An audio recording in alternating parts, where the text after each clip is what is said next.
talk to me about where you do see the value? Is it more areas that are immune then from a NAFTA disintegration? No, actually, we sold out of almost anything in Mexico around 2 years ago. We have not been in Mexico for some years investing precisely because we see a big risk there. You know, Mexico, the estimation is that if NAFTA gets pulled out, Mexico loses 1 million jobs. Mexico loses a big part of the manufacturing economy. So it's going to be trickle down into the whole country and not just a sector by sector specific. It's probably a country that's going to go through a necessary transition and it's going to hurt quite a lot. You know, politically, you have elections there next year. So Juan, this is all very interesting. It's nice to have a nice negotiation. They're far apart and things like that. Time's a wasting. You've got an election coming in Mexico. There's off-year elections here in the United States. It's a little like Brexit. I mean, we don't have forever to get this straightened out. At what point does this start to actually affect who is the next leader of Mexico? I think it's already affecting now. You know, in South America in general, you have a mixed relationship with the United States. You know, Mexicans are already feeling that the U.S. is not a partner, that is not somebody you can count on.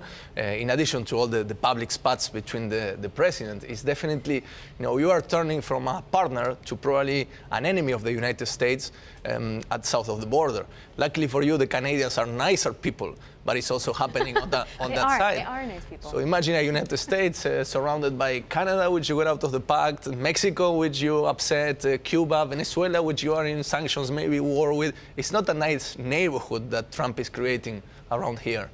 If investors like you have basically gotten out of Mexico because of the concerns here, might it create an opportunity? If this thing comes back around, the United States actually moves toward Mexico and Canada, let's say first quarter of 2018, would that create an opportunity for investors in Mexico?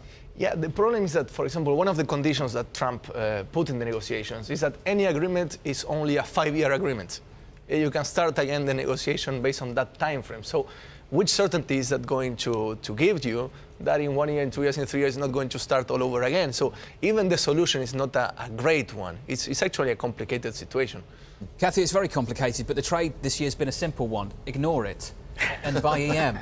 Right. Why is that going to change? You know, things don't usually change on valuation, but the valuations in EM are just so stretched on the fixed income side that there has to be some sort of a correction. And maybe people just didn't believe that NAFTA would really come down to this. Maybe they thought a lot of talk, but not much action. If we actually get action, it could shake up EM. It's always a relative trade with EM, so stretched compared to what?